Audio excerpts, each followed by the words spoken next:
नमस्कार दोस्तों, हर हर महादेव। दोस्तों, प्रत्येक माह की कृष्ण चतुर्दशी को शिवरात्रि मनाई जाती है। मान्यता है कि भादो मास की कृष्ण चतुर्दशी को मध्य रात्रि में भगवान शिव लिंग रूप में प्रकट हुए थे और शिवलिंग की पहली बार पूजा अर्चना भगवान विष्णु और भगवान ब्रह्मा जी द्वारा संपन्न हुई थी।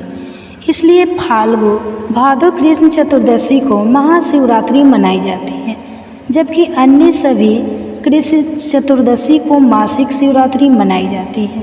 मासिक शिवरात्रि के दिन व्रत करने से हर मुश्किल कार्य आसानी से हो जाता है। इस दिन जो भी कन्याएं मनोवांछित वर पाना चाहती है या जिनके यहाँ में किसी भी प्रकार की रुकावट आ रही है, वह मगर मासिक शिवरात्रि का व्रत करे तो उनकी हर समस्या दूर हो जाती है। तो शिव पुराण में कहा गया है कि इस दिन जो भी सच्चे मन से व्रत करता है और व्रत कथा सुनता है, उसकी हर इच्छा पूरी हो जाती है। जो भी श्रद्धालु मासिक शिवरात्रि का व्रत करना चाहते हैं, वह इसे महाशिवरात्रि से आरंभ कर सकते हैं और 1 साल तक कायम रख सकते हैं। यह माना जाता है कि मासिक शिवरात्रि के व्रत को करने से भगवान शिव की कृपा द्वारा कोई भी मुश्किल और असंभव कार्य पूरे किए जा सकते हैं। श्रद्धालुओं को शिवरात्रि के दौरान जागे रहना चाहिए और रात्रि के दौरान भगवान शिव की पूजा अर्चना करना चाहिए। और अविवाहित महिला इस व्रत को अविवाहित होने हेतु एवं विवाह महिलाएं अपने विवाहित होने जीवन में सुख और शांति बनाए रखने के लिए इस व्रत को करती है। मासिक शिवरात्रि अगर सोमवार के दिन पड़ती है तो बहुत ही शुभ होती है। शिवरात्रि पूजन मध्य रात्रि के दौरान किया जाता है। मध्य रात्रि को निश्चित आकार के नाम से जाना जाता है और यह 2 घंटे के लिए प्रबल होती है। तो दोस्तों, आइए जानते हैं मासिक शिवरात्रि की पूजा विधि। दोस्तों, मासिक शिवरात्रि के दिन सुबह सूर्योदय से उठकर स्नान आदि कार्यों से निर्मित हो जाए। अपने पास के मंदिर में जाकर भगवान शिव परिवार की धूप दीप नैवेद्य फल और फूलों आदि से पूजा करना चाहिए। सच्चे भाव से पूरा दिन उपवास करना चाहिए। इस दिन शिवलिंग पर बेलपत्र जरूर चढ़ाना चाहिए और रुद्राभिषेक करना चाहिए, क्योंकि ऐसी मान्यता है कि इस दिन शिव जी रुद्राभिषेक से बहुत ही ज़्यादा खुश हो जाते हैं। तो शिवलिंग के अभिषेक में जल, दूध, दही, शुद्ध घी, शक्कर या चीनी इत्यादि का उपयोग किया जाता है। वहीं अगले दिन भगवान शिव की पूजा के बाद दान आदि करके ही अपने व्रत का पालन करें। अपने संकल्प के अनुसार व्रत करके ही उसका विधिवत तरीके से पूजन करना चाहिए। शिवरात्रि पूजन मध्य रात्रि के दौरान किया जाता है। रात को 12 बजे के बाद थोड़ी देर जाकर भगवान शिव की आराधना करें और शिव चालीसा का पाठ करें। इससे आर्थिक परेशानियां दूर होती है। इस दिन सफ़ेद वस्तुओं के दान की अधिक महिमा होती है। इससे कभी भी आपके घर में धन की कमी नहीं होगी। अगर आप सच्चे मन से मासिक शिवरात्रि का व्रत रखते हैं तो आपका कोई भी मुश्किल कार्य आसानी से हो जाएगा। इस दिन शिव पार्वती की पूजा करने से सभी कष्टों से मुक्ति मिलने की भी मान्यता है। तो दोस्तों, आइए सुनते हैं मासिक शिवरात्रि व्रत कथा। तो आप लोगों से विनम्र निवेदन है कि यह कथा अंत तक जरूर सुनें।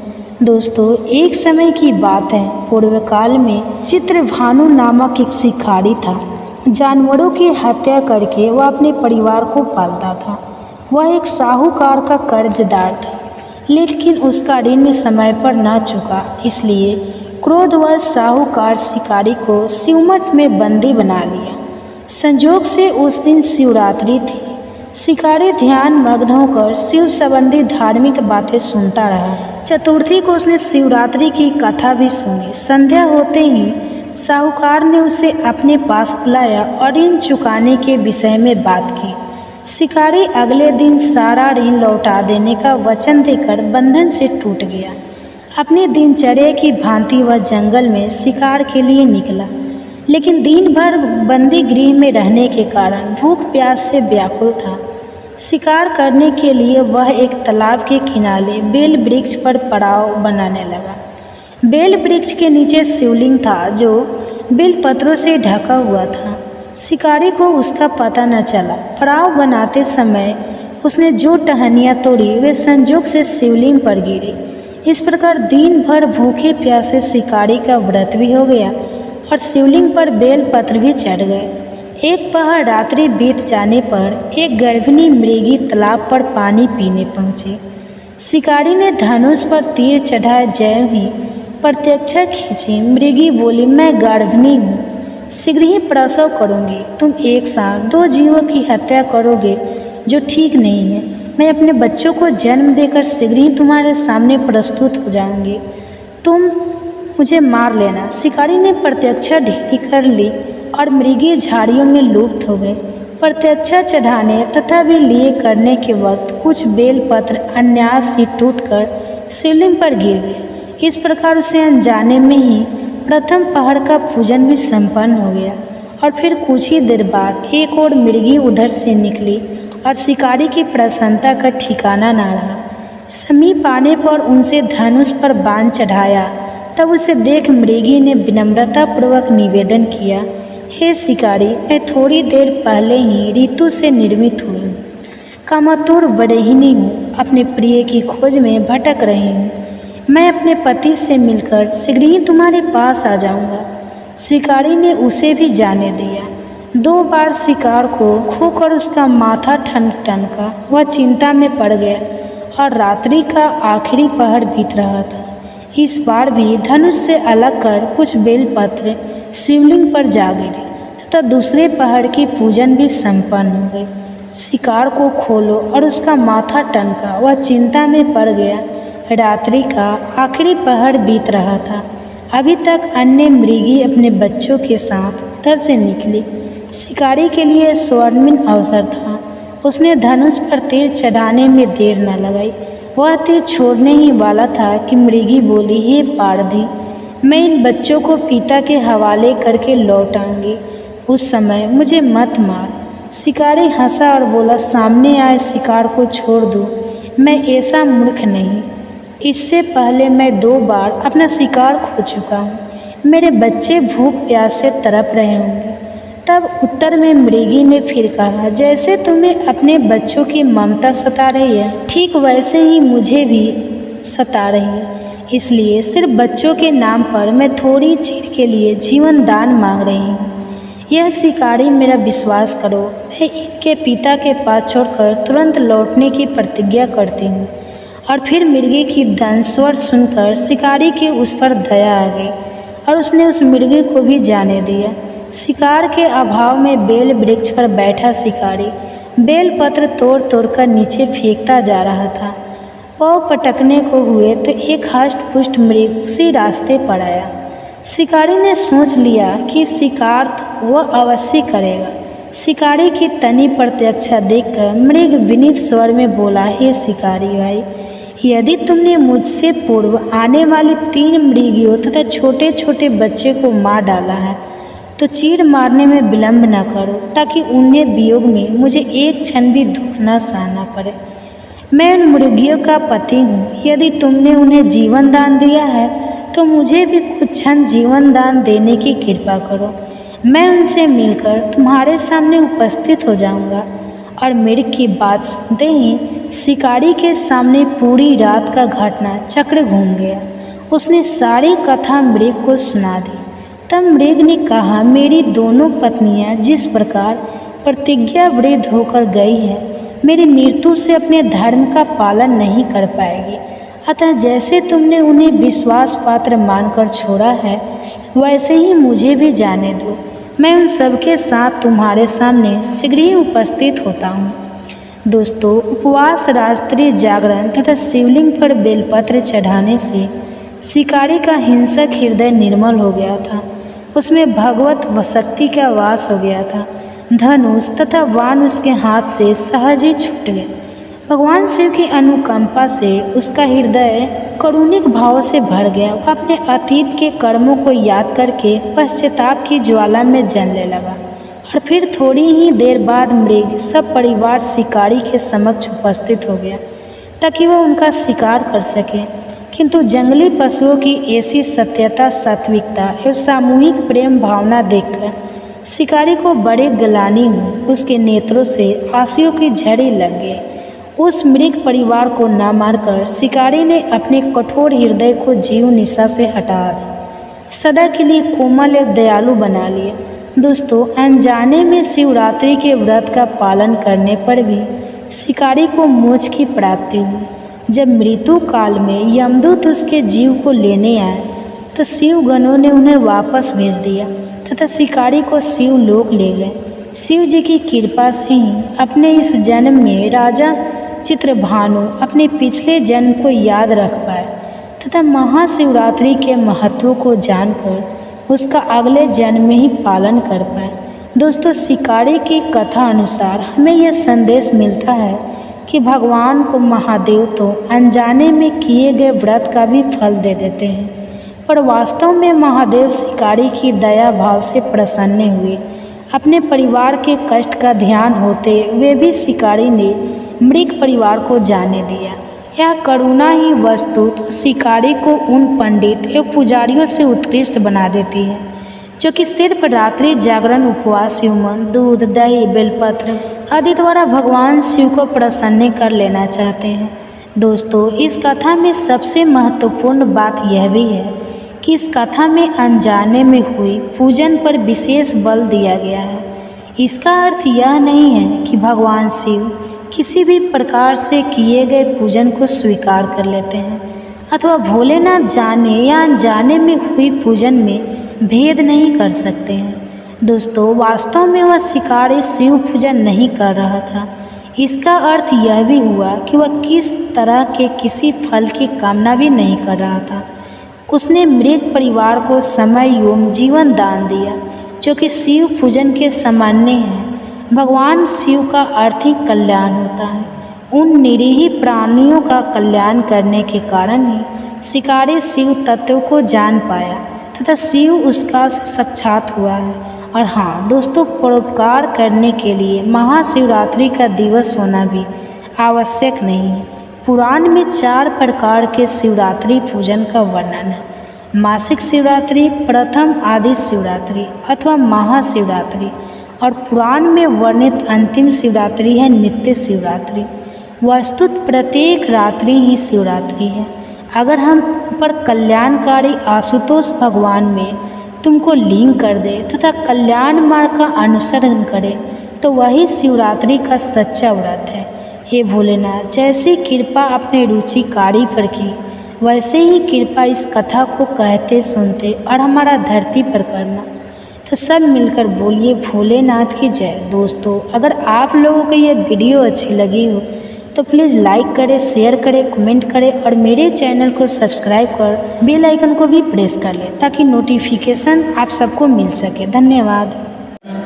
तो हरे कृष्णा, इसी सुविचार के साथ आप सभी का दिन शुभ और मंगलमय हो। कान्हा जी का आशीर्वाद सदा आप सभी पर बना रहे। इससे पहले की कथा सुनने के लिए आप सभी को बहुत बहुत धन्यवाद। आप सुनिए आज की कथा। ब्रह्मा जी कहते हैं, हे ब्राह्मणों, सब तीर्थों और क्षेत्रों में जो जप, होम, व्रत और तपस्या तथा दान के फल प्राप्त होते हैं उनमें से कोई ऐसा दिखाई नहीं देता जो पुरुषोत्तम क्षेत्र में रहने के फल की बराबरी कर सके। अब बारंबार अधिक कहने की क्या आवश्यकता। वह पुरुषोत्तम क्षेत्र सबसे महान है। यह बात सत्य है, सत्य है, एकदम सत्य है। समुद्र के जल से घिरे हुए पुरुषोत्तम तीर्थ का एक बार भी दर्शन कर लेने पर तथा ब्रह्मा विद्या का एक बार भी बोझ हो जाने पर मनुष्य फिर गर्भ में नहीं आता। जहाँ भगवान विष्णु का सानिध्य है, उस उत्तम पुरुषोत्तम क्षेत्र में 1 वर्ष या फिर 1 मास तक भगवान की उपासना करें। ऐसा करने वाले पुरुष ने जप, होम तथा भारी तपस्या की है। वह उस परम धाम में जाता है जहाँ साक्षात ईश्वर श्री हरि विराजमान रहते हैं। ब्रह्मा जी की बात सुनकर मुनिगण कहने लगे, भगवान, हमें तीर्थ की महिमा का विस्तार पूर्वक श्रवण करने पर भी तृप्ति नहीं होती, इसलिए आप पुनः किसी गोपनीय तीर्थ का वर्णन कीजिए। ब्रह्मा जी कहने लगे, श्रेष्ठ, ब्राह्मणों पूर्व समय में देवर्षि नारद ने मुझसे यही प्रश्न पूछा था। उस समय मैंने प्रयत्नपूर्वक जो कुछ उनसे कहा था वही तुम्हें भी बतलाता हूँ। सुनो नारद जी। नारद जी ने पूछा, जगपते स्वर्गलोक, मृतलोक और रसातल में कुल कितने तीर्थ हैं तथा सभी तीर्थों में सदा कौन सबसे बढ़कर तीर्थ है? कृपया बताइए। ब्रह्मा जी बोले, देवर्ष, स्वर्गलोक, मृतलोक और रसातल में 4 प्रकार के तीर्थ हैं। दव, आसु, आर्स और मानुष, यह तीनों लोक में विख्यात है। जम्बू द्वीप में भारतवर्ष तीर्थ भूमि है, वह तीनों लोकों में विख्यात है। बेटा, वह कर्म भूमि है, इसलिए उसे तीर्थ कहते हैं। पहले मैंने तुम्हें जो बताए हैं वे सब तीर्थ भारतवर्ष में ही हैं। हिमालय और विंध्य पर्वत के बीच में 6 ऐसी नदियां हैं जिनका प्रकट ब्रह्मा, विष्णु तथा शिव इन देवताओं से हुआ है।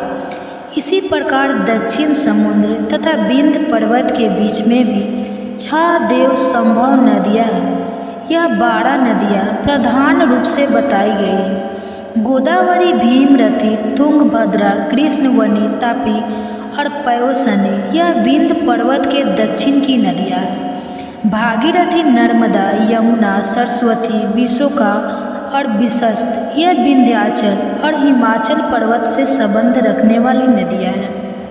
इन पुण्यम नदियों को देव तीर्थ बताया गया है। कोलासल वृत्त, त्रिपुर अंधक है, मूर्धा, लवंग, नमु, शंख, यम, पताल, केतु, मय तथा पुष्कर, इनके द्वारा आवृत तीर्थ आसु कहलाते हैं। प्रभास, भार्गव और अगस्त्य, नारायण, विशिष्ट, भरद्वाज, गौतम और कश्यप, इन ऋषि मुनियों द्वारा सेवित तीर्थ ऋषि तीर्थ हैं। अमरीश, हरिचंद्र, मधाता, मनुकुरु, कंखल, भद्राक्ष, असर, अशुभ, नचिकेता, वृषा, कपि तथा अरिदम आदि मानवों द्वारा निर्मित तीर्थ मानुष कहलाते हैं। यह सब यश तथा उत्तम फल की सिद्धि के लिए बने गए हैं। तीनों लोकों में कहीं भी जो अपने आप प्रकट हुए देव तीर्थ हैं, उन्हें पुण्य तीर्थ कहा गया है। इस प्रकार मैंने तीर्थ भेद बतलाया है। महादैत्य राजा बलि देवताओं के अजय शत्रु हुए। उन्होंने धर्म, यश, प्रजा पालन, गुरु भक्ति, सत्य भाषण, बल पराक्रम, त्याग और क्षमा के द्वारा वह सामान्य प्राप्त किया जिसकी लोकों में कहीं कोई तुलना ही नहीं है। उनकी बढ़ती हुई समृद्धि को देखकर एक बार देवताओं को बड़ी चिंता हुई। वे आपस में सलाह करने लगे कि हम बलि को कैसे जीते। राजा बलि के शासनकाल में तीनों लोक निष्कर्ष थे। कहीं पर आदि, व्याधि या शत्रुओं की बाधा नहीं थी। अनावृष्टि और अधर्म का तो नाम भी नहीं था। स्वप्न में भी किसी को दुष्ट पुरुष का दर्शन नहीं होता था। देवताओं को उनकी उन्नति बाण की तरह चुभने लगी। बलि की कृति रूपी तलवार से वे टुकड़े टुकड़े हुए जाते थे तथा उनके शासन रूपी शक्ति से देवताओं के समस्त अंग विदीर्ण हो रहे थे, इसलिए उन्हें कभी कांति नहीं मिलती थी। अब देवता उनसे द्वेष करने लगे, उनके यश रूपी अग्नि से जलने लगे। इसलिए देवतागण व्याकुल होकर भगवान विष्णु की शरण में गए। जाकर देवतागण कहने लगे, शंख चक्र और गदा धारण करने वाले जगन्नाथ, हम पीड़ित हैं, हमारी सत्ता छीन गई है। आप हमारी ही रक्षा के लिए अस्त्र शस्त्र धारण करते हैं। आप जैसे स्वामी के होते हुए हम पर ऐसा दुख आ पड़ा है।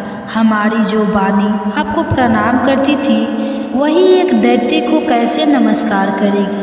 हे सुरेश्वर, आपको ऐश्वर्य से पुष्ट होकर अपने ही पराक्रम से तीनों लोकों को जीतकर हम स्थिर होंगे।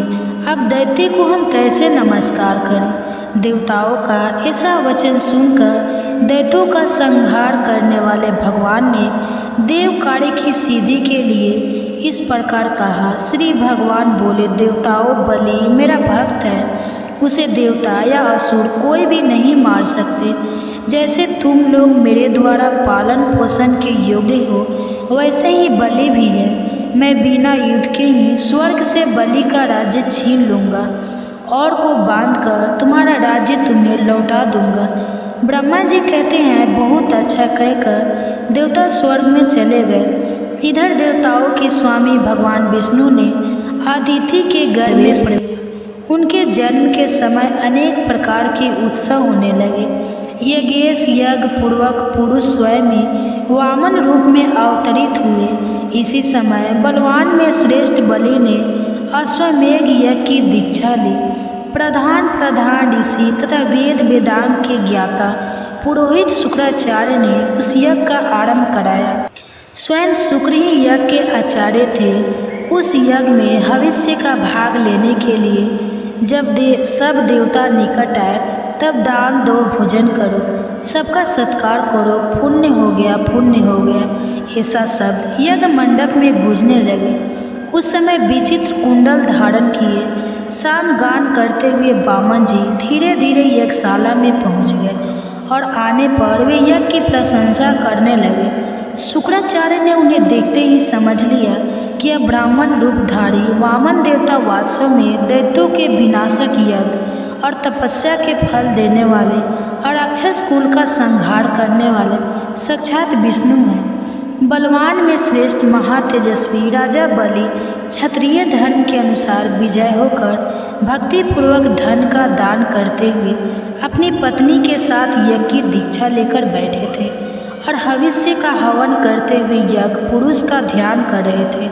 शुक्राचार्य जी ने वामन जी को पहचान कर तुरंत ही राजा बलि से कहा, राजन, यह जो बौने शरीर वाले ब्राह्मण तुम्हें यज्ञ में आए हैं वे वास्तव में ब्राह्मण नहीं, यह यज्ञ वाहन यज्ञ श्री विष्णु हैं। प्रभु, इसमें 3 संदेह नहीं कि यह देवताओं का हित करने के लिए बालक रूप धारण करके तुमसे कुछ याचन करने आए हैं, इसलिए पहले मुझसे सलाह लेकर पीछे इन्हें कुछ देना चाहिए।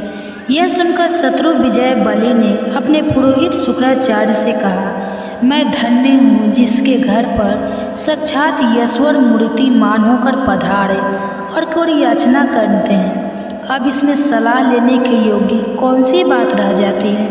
ऐसा कहकर पत्नी और पुरोहित शुक्राचार्य के साथ राजा बलि उस स्थान पर आए जहाँ अदिति नंदन वामन जी विराजमान थे। राजा ने हाथ जोड़कर पूछा, भगवान बताइए आप क्या चाहते हैं। तब वामन जी ने नेहा, महाराज केवल 3 पग भूमि दे दीजिए और किसी की धन की मुझे आवश्यकता नहीं। बहुत अच्छा कहकर राजा बलि ने रत्न जट कलश से जल लिया और वामन जी को भूमि संकल्प करके दे दी। सभी महर्षि और शुक्राचार्य चुपचाप मौन में देखते रहे। वामन जी ने धीरे से कहा, राजन, स्वस्थ आप सुखी रहे, मुझे मेरे नापी हुई 3 पग भूमि दे दीजिए।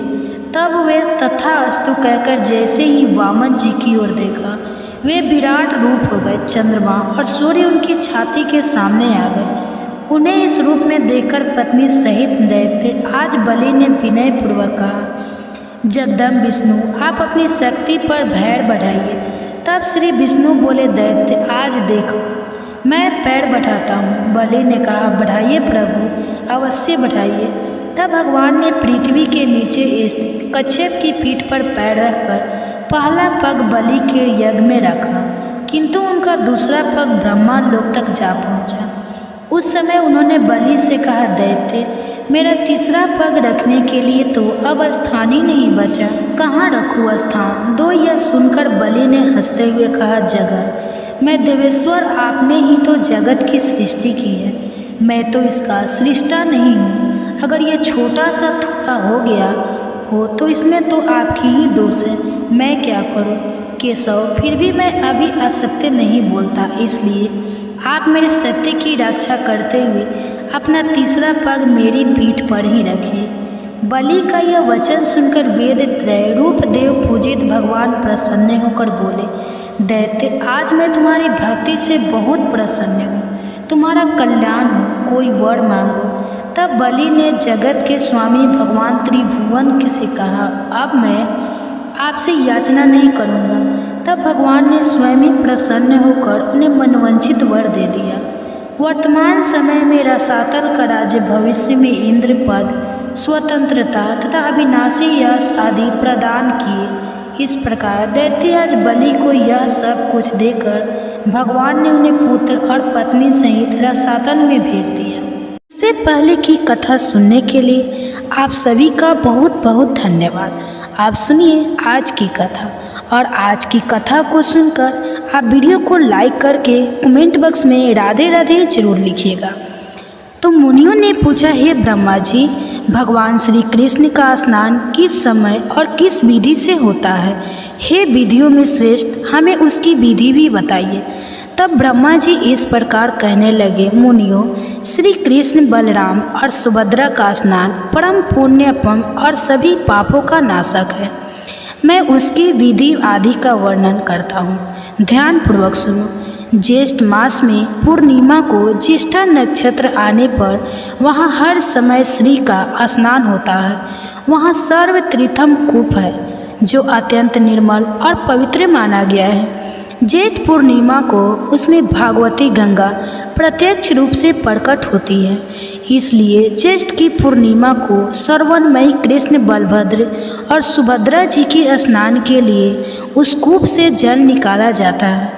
इसके लिए एक सुंदर मंच बनाकर उसे पताका आदि से सुसज्जित किया जाता है। वह सुदृष्ट और सुखपूर्वक चलने योग्य बना होता है। वस्त्र और फूलों से उसे सजाया जाता है। वह खूब बड़ा होता है और धूप से सुवासित किया जाता है। उस पर श्री कृष्ण और बलराम जी को स्नान कराने के लिए श्वेत वस्त्र बिछाया जाता है। उसे सजाने के लिए मोती के हार लटकाए जाते हैं। तरह तरह के बाजों की ध्वनि होती रहती है। एक मंच पर एक और भगवान श्री कृष्ण और दूसरी ओर भगवान बलराम विराजते हैं। बीच में सुभद्रा देवी को पधरा कर जय जयकार और मंगल घोष के साथ स्नान कराया जाता है। उस समय ब्राह्मण, क्षत्रिय, वैश्य, शूद्र तथा अन्य जाति के लाखों स्त्री पुरुष उन्हें घेरे रहते हैं। गृहस्थ, स्नातक, सन्यासी और ब्रह्मचारी सभी मंच पर विराजमान भगवान श्री कृष्ण और बलराम जी को स्नान कराते हैं। पूर्व संपूर्ण तीर्थ अपने पुष्प मिश्रित जल में अलग अलग भगवान को स्नान कराते हैं। फिर शंख, घंटा, भेरी, मृदंग, झांस आदि वाद्यों की तमल ध्वनि के साथ स्त्रियों के मंगल गीत, स्तुतियों के मनोहर शब्द, जय जयकार, वीणा रव और वेणु नादा के समान जान पड़ता है। उस समय मुनिगण वेद पाठ और मंत्रोच्चारण करते रहते हैं। साम गान के साथ तरह तरह की स्तुतियों के पुण्यम शब्द होते रहते हैं। यति, स्नातक, गृहस्थ और ब्रह्मचारी स्नान के समय बड़ी प्रसन्नता के साथ भगवान विष्णु की स्तुति करते हैं। तो श्री कृष्ण और बलराम जी के ऊपर रत्न दंड विभूषित चौर डाला जाते हैं। आकाश में यक्ष, विधातर, सिद्ध, किन्नर, अप्सराएं, देव, गंधर्व, चारण, आदित्य, वसु, रुद्र, साध, विश्वदेव, मरुत, गण, लोकपाल तथा अन्य लोग भी भगवान पुरुषोत्तम की स्तुति करते हैं। देव देवेश्वर पुराण पुरुषोत्तम, आपको नमस्कार है। जगत पालक भगवान जगन्नाथ, आप सृष्टि, स्थिति और करने वाले, जो त्रिभुवन को धारण करने वाले, ब्राह्मण भक्त मोक्ष के कारण भूत और समस्त मनवांछित फलों के दाता हैं। उन भगवान को हम प्रणाम करते हैं। इस प्रकार आकाश में खड़े हुए देवता श्री कृष्ण, महाबली बलराम तथा सुभद्रा देवी की स्तुति करते, गंधर्व गाते और अप्सराएं नृत्य करती रहती है। देवताओं के बाजे बजते और शीतल वायु चलती है। उस समय आकाश में उमड़े हुए बादल पुष्प मिश्रित जल की वर्षा करते हैं। मुनि, सिद्ध और चारण जय जयकार करते हैं। इसके बाद देवतागण मंगल सामग्रियों के साथ विधि और मंत्र युक्त अभिषेक उपयोगी द्रव्य लेकर भगवान का अभिषेक करते हैं। इंद्र, सूर्य, चंद्रमा, धाता, विधाता, वायु, अग्नि, पूषा, भग, आड़मा, तौसा दोनों पत्नियों सहित विव, स्वान, मित्र, वरुण, रुद्र, वसु, आदित्य, अश्विनी कुमार, विश्वदेव, मरुदगण, साध्य, पितर, विधातर, पितामह, पुलतः से पुलह, अंगिरा, कश्यप, अत्रि, मरीच, भृगु, ऋतु, हर, प्रेक्षता, मनुदक्ष, धर्मकाल, यम, ऋतु, यमदूत तथा अन्य अनेकों देवता भगवान का अभिषेक करने के लिए इधर उधर से आते हैं और स्वर्णमय कलश में रखे हुए पुष्प मिश्रित आकाश गंगा के जल से भगवान श्री कृष्ण सुभद्रा तथा बलराम जी को स्नान कराते हैं और प्रसन्नतापूर्वक इस प्रकार उनकी स्तुति करते हैं। संपूर्ण लोकों का पालन करने वाले जगन्नाथ आपकी जय हो। आप भक्तों के रक्षक तथा शरणागत वत्सल है। संपूर्ण भूतों में व्यापक आदि देव आपकी जय हो।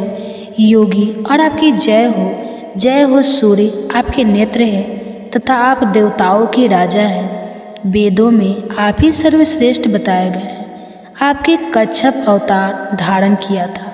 आप श्रेष्ठ यज्ञ स्वरूप हैं। आपकी नाभि से कमल उत्पन्न हुआ था, इसलिए आप पदे नाव कहलाते हैं। आप पहाड़ों पर विचर वाले तथा योग सही हैं।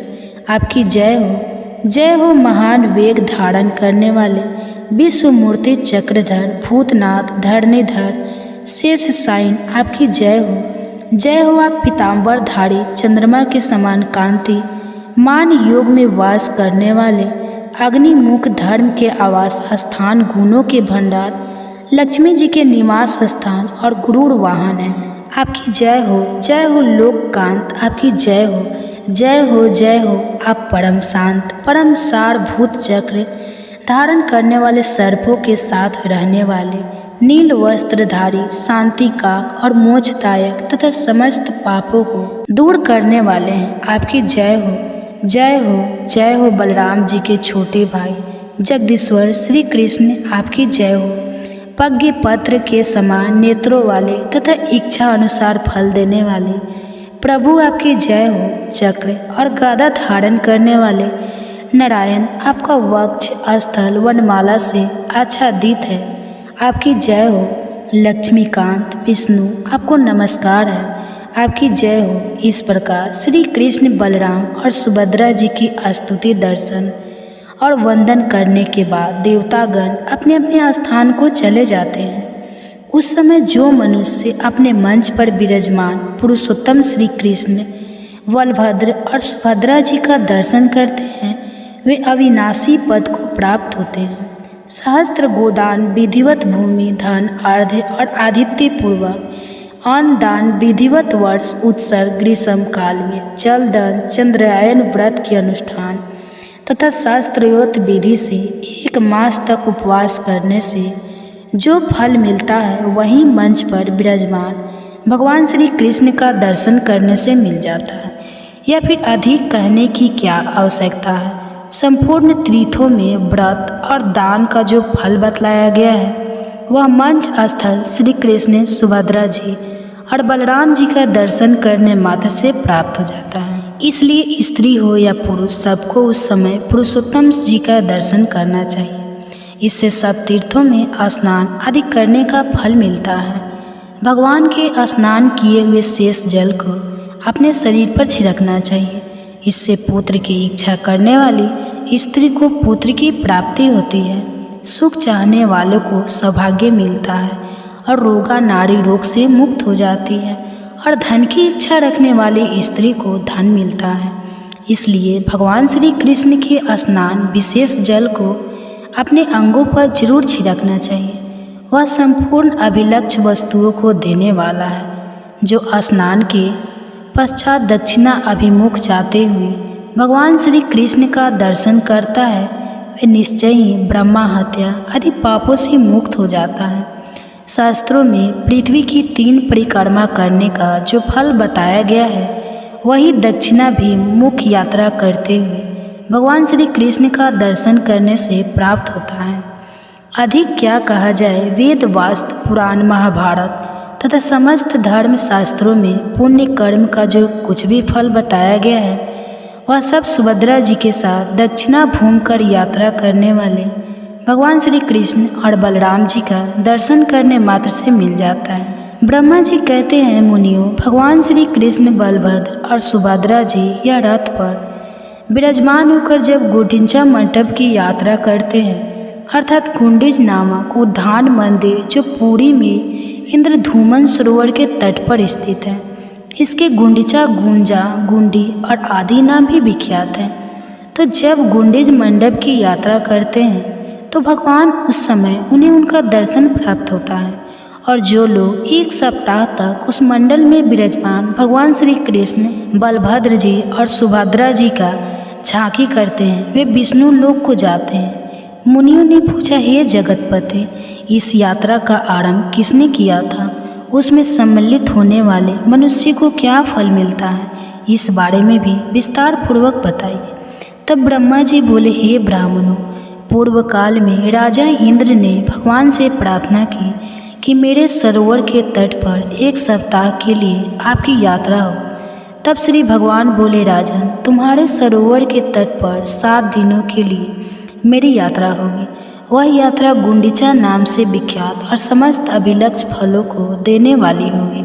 और मोक्ष प्रदान करने वाले भगवान नरसिंह का प्रभाव बतलाता हूँ। सुनो, उनके समस्त गुणों का वर्णन कौन कर सकता है, इसलिए मैं भी संक्षेप से ही बताऊंगा। इस लोक में जो कोई देवी अथवा मनुष्य सिद्धियाँ सुनी जाती है, वे सब भगवान की कृपा से ही सिद्ध होती हैं। स्वर्ग, मृत्यु लोक, पाताल दिशा, जल, गांव तथा पर्वत, इन सबनों में भगवान की कृपा से ही मनुष्य की आबाद गति होती है। मुनिवर, सनातन कल्पराज अर्थात पूजा की सर्वश्रेष्ठ विधि और नरसिंह जी का तत्व, जिसे देवता या असुर भी नहीं जानते, तो तुम्हें बताता हूँ, सुनो। उत्तम साधक को चाहिए कि जाग जौ की लपसी मूल, फल, खली अथवा सतों से भोजन की आवश्यकता पूर्ण करे, या फिर केवल दूध पीकर रहे। इंद्रियों को वश में रखकर धर्म परायण होकर वन कांत प्रदेश, पर्वत, नदी संगम या सिद्ध क्षेत्र या फिर नरसिंह जी के मंदिर में जाकर या स्वयं स्थापना करके भगवान की विधिवत पूर्वक पूजा करे। शुक्ल द्वादशी को उपवास करके जितेंद्रिय भाव से 20 लाख बार भगवान के मंत्र का जाप करे। ऐसा करने वाला भक्त उपपातक और महापातकों से युक्त होने पर भी मुक्त हो जाता है। पहले भगवान नरसिंह की परिक्रमा करके चंदन और धूप आदि के द्वारा उनकी पूजा करें। मस्तक झुकाकर प्रभु को प्रणाम करें और उनके माथे पर कपूर और चंदन मिले हुए चमेली के फूल चढ़ाएं। इससे सिद्धि प्राप्त होती है। किसी भी कार्य में भगवान की गति कुंठित नहीं होती। ब्रह्मा, रुद्र आदि देवता भी उनके तेज को नहीं सह सकते। फिर संसार में सिद्ध, गंधर्व, मनुष्य, दानव, विधातर, यक्ष, किन्नर और महानागों की तो बात ही क्या है। एक बार भी भगवान नरसिंह का भक्ति पूर्वक दर्शन करने से करोड़ों जन्मों के पापों और दुखों से छुटकारा मिल जाता है। युद्ध, संकट, दुर्गम स्थान, चोर, व्याघ्र आदि की पीड़ा, प्राण संशय, विष, अग्नि, जल तथा ग्रह रोग आदि जनित कष्ट प्राप्त होने पर जो भगवान का ध्यान करता है, वह सब प्रकार की आपत्तियों से छुटकारा पा जाता है। जैसे सूर्य देव होने पर महान अंधकार दूर हो जाया करता है, ठीक उसी प्रकार भगवान नरसिंह का दर्शन होने पर यह सभी उपद्रव भी नष्ट हो जाते हैं। अनंत नामक वासुदेव जी का भक्ति पूर्वक दर्शन और उन्हें वंदन करने पर मनुष्य सभी पापों से मुक्त होकर परम पद को प्राप्त होता है। मैंने, इंद्र ने तथा विभीषण ने भी इनकी आराधना की है। फिर कौन मनुष्य भला उनकी आराधना नहीं करेगा? जो मनुष्य श्वेत गंगा में स्नान करके श्वेत माधव तथा मत्स्य माधव का दर्शन करता है, वह श्वेत द्वीप में जाता है। तब मुनियों ने कहा, हे भगवान, अब आप श्वेत माधव के महात्म का पूरी से वर्णन कीजिए। साथ ही भगवान की प्रतिमा का वृतांत भी विस्तार के साथ बताइए कि धरती में विख्यात भगवान के पवित्र क्षेत्र में श्वेत माधव की स्थापना किसने की थी। तब ब्रह्मा जी इस प्रकार बोले कि हे मुनिवर, सतयुग में श्रेष्ठ नाम के एक बलवान राजा थे। बड़े बुद्धिमान, धर्म, शूरवीर, सत्य, प्रतिज्ञ और दृढ़ता पूर्वक व्रत का पालन करने वाले उनके राज्य में 1000 वर्षों तक मनुष्य की आयु होती थी और किसी भी बालक की मृत्यु नहीं होती थी, अर्थात किसी की भी अकाल मृत्यु वहाँ नहीं होती थी। इस प्रकार राजा श्वेत के राज्य में कुछ समय व्यतीत होने के बाद एक घटना घटित हुई। कपाल गौतम नामक एक परम धर्मात्मा ऋषि थे। उनका एक पुत्र हुआ जो कालवंश दांत निकलने से के पहले ही चल बसा। उसे गोद में लेकर बुद्धिमान ऋषि राजा के पास आई। राजा ने ऋषि कुमार को अचेत अवस्था में सोया देखकर उसको जीवित करने के लिए प्रतिज्ञा की। राजा बोले, अगर यमलोक में गए हुए इस बालक को मैं 7 दिन के भीतर ना ला सके तो मैं जलती हुई चिता पर चढ़ जाऊंगा। ऐसा कहकर राजा ने लाख नील कमलों से महादेव जी की पूजा करके उनके मंत्र का जाप आरंभ कर दिया।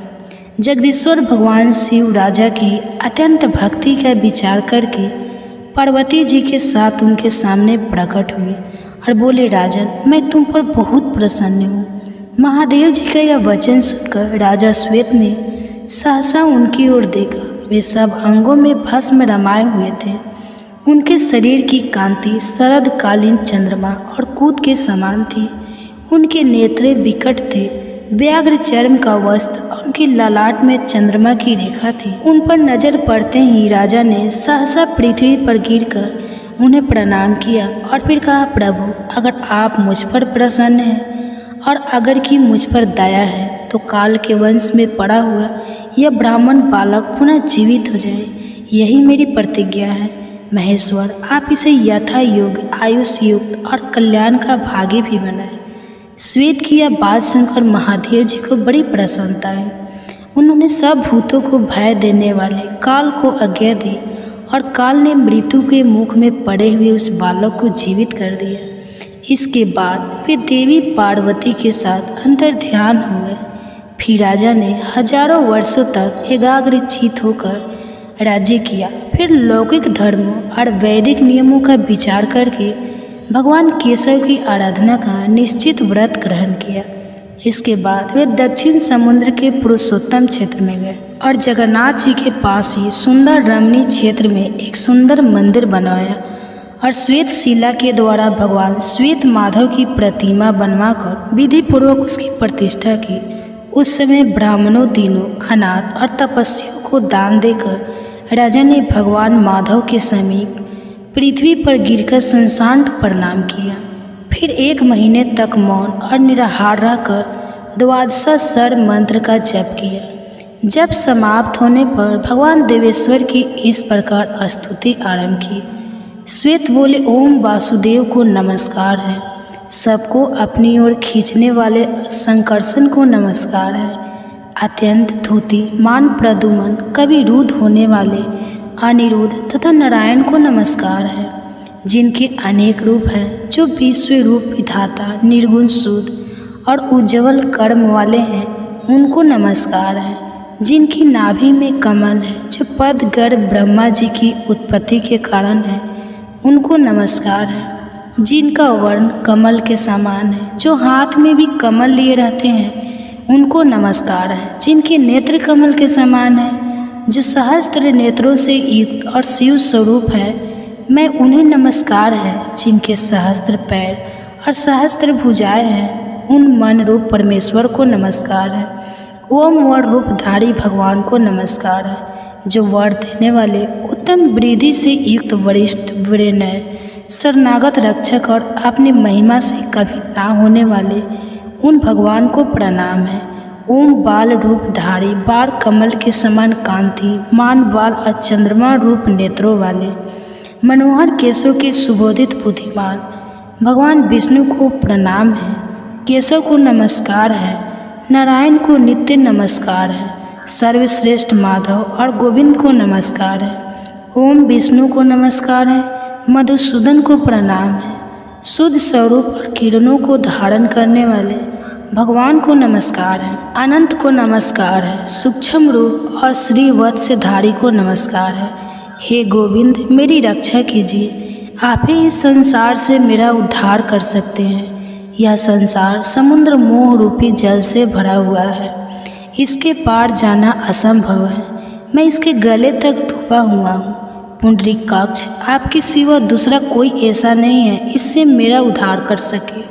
उस विख्यात दिव्य पुरुषोत्तम क्षेत्र में राजा श्वेत के इस प्रकार स्तुति करने पर देवाधिदेव जगत गुरु श्री हरि उनकी भक्ति का विचार करके संपूर्ण देवताओं के साथ राजा के सामने आए।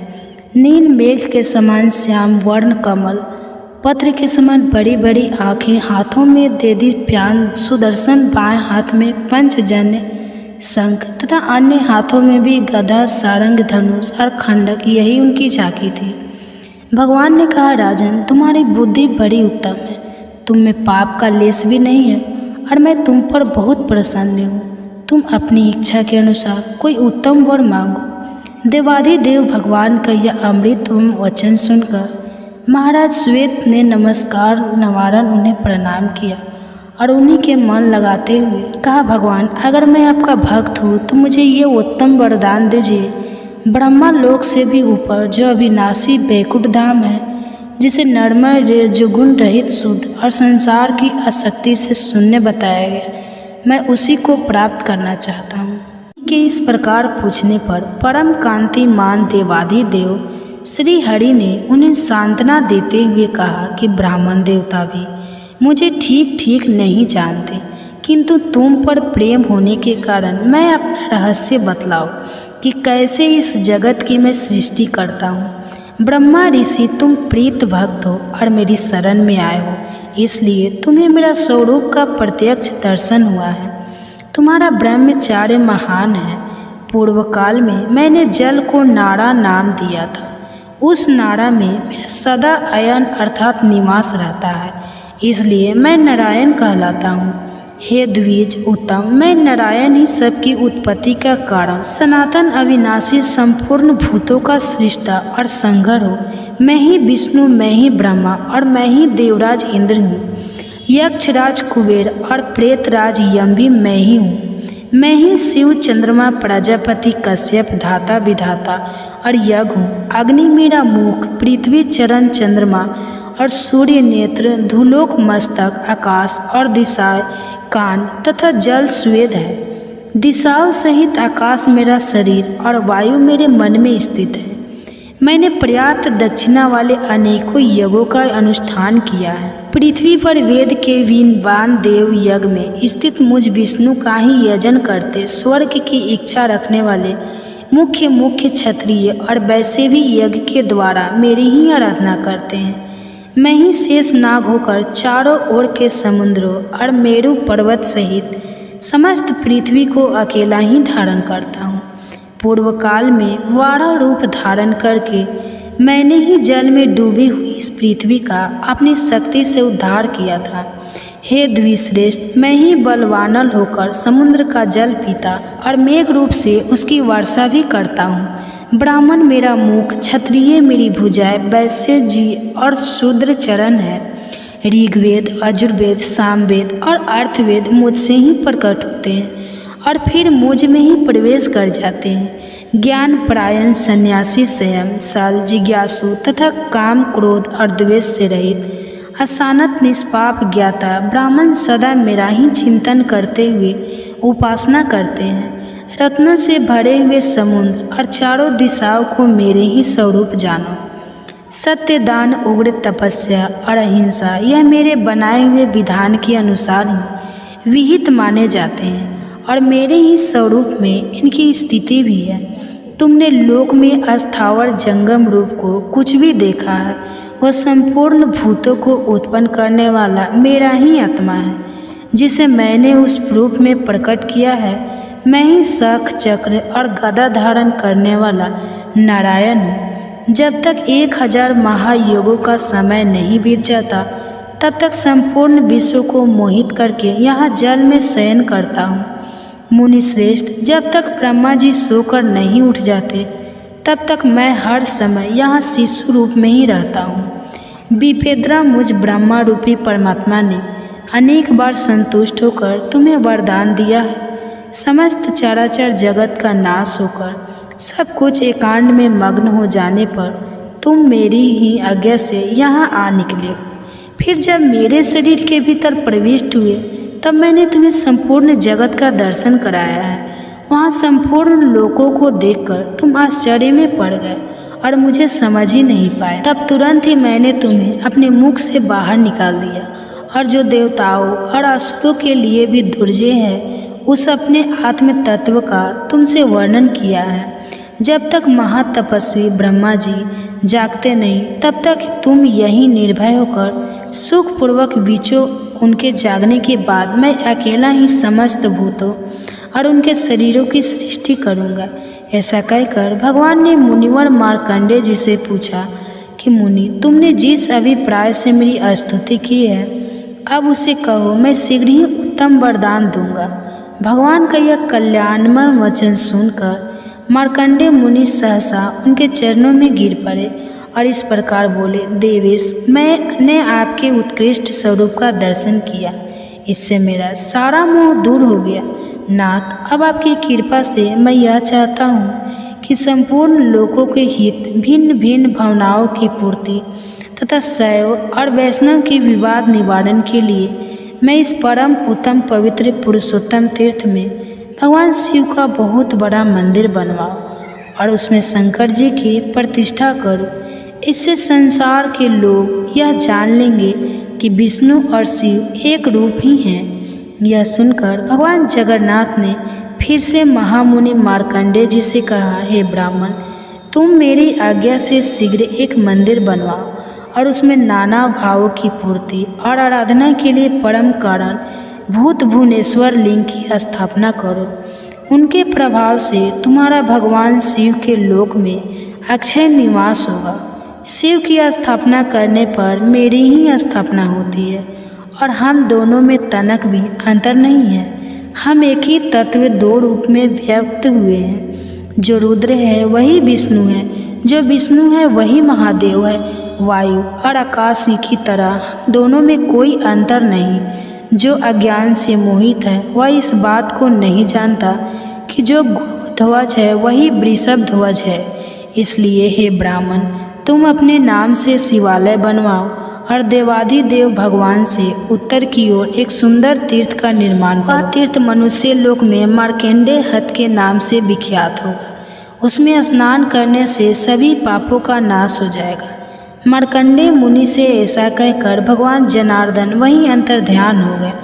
ब्रह्मा जी कहते हैं, हे ब्राह्मणों, अब मैं पंच तीर्थ की विधि बतलाओ। पंच तीर्थ की विधि के साथ ही स्नान, दान और देव दर्शन से जो फल मिलता है उसका भी वर्णन करूँगा।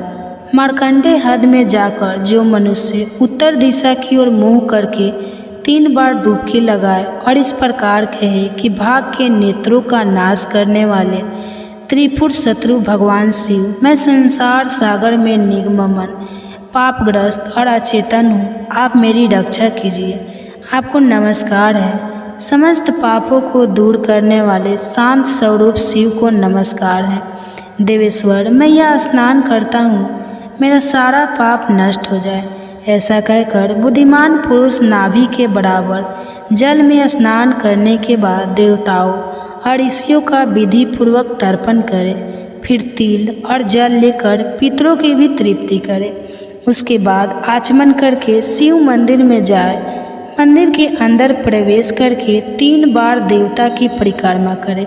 फिर मार्कंडेय नमः इस मूल मंत्र से या फिर अघोर मंत्र से, यानी कि ओम तरे सर्वे सर्वे नमस्तुते रुद्र रूपे भय इस मंत्र से शंकर जी की पूजा करके उन्हें प्रणाम करे और फिर इस प्रकार कहे, त्रिलोचन नमस्ते अस्तु नमस्ते, तो भूषण त्राही माम विरूपाक्ष महादेव नमस्तुते, अर्थात 3 नेत्रों वाले शंकर आपको नमस्कार है। चंद्रमा के रूप में धारण करने वाले आपको नमस्कार है। विकट नेत्रों वाले शिव जी, आप मेरी रक्षा कीजिए। हे महादेव, आपको नमस्कार है। इस प्रकार मार्कंडेय सभी पापों से मुक्त होकर भगवान शिव के लोक में जाता है। वहाँ से कल्पास्थायी वट वृक्ष के पास जाकर उसकी 3 परिक्रमा करे। फिर इस प्रकार कहे कि अव्यक्त स्वरूप महाप्रलयकारी और महान शिव, आप वट वृक्ष को नमस्कार है। हे वट, आप प्रत्येक कल्प में अमर है। आप पर भगवान श्री हरि का निवास है। हे ग्रोथ, मेरे पाप हर लीजिए। कल्प वृक्ष आपको नमस्कार है। इसके बाद भक्ति पूर्वक परिक्रमा करके उस कल्पास्थायी वट को नमस्कार करे। ऐसा करने वाला मनुष्य केचुली से छूटे हुए सांप की तरह अचानक पापों से मुक्त हो जाता है। उस वृक्ष की छाया में पहुंच जाने पर मनुष्य ब्रह्मा हत्या पाप से भी मुक्ति हो जाता है। फिर अन्य पापी की तो भला बात ही क्या है। भगवान श्री कृष्ण के अंग से प्रकट हुए ब्रह्मा तेजोमय वट वृक्ष रूपी श्री विष्णु को प्रणाम करके मनुष्य राजसूय और अश्वमेध यज्ञ से भी अधिक फल पा लेता है और अपने कुल का उद्धार करके विष्णु लोक में जाता है। भगवान श्री कृष्ण के सामने खड़े हुए गुरूर को जो नमस्कार करता है वह सब पापों से मुक्त होकर श्री विष्णु जी के बैकुंठ धाम में जाता है। ब्रह्मा जी कहते हैं, हे मुनिवर, इस प्रकार स्तुति करके राजा ने समस्त कामनाओं को पूर्ण करने वाले सनातन पुरुष जगन्नाथ भगवान वासुदेव को प्रणाम किया और चिंता मग्न होकर पृथ्वी पर कोष और वस्त्र बिछाकर भगवान का ध्यान करते हुए वे उसी पर सो गए। सोते समय उनके मन में यही संकल्प था कि सबकी पीड़ा दूर करने वाले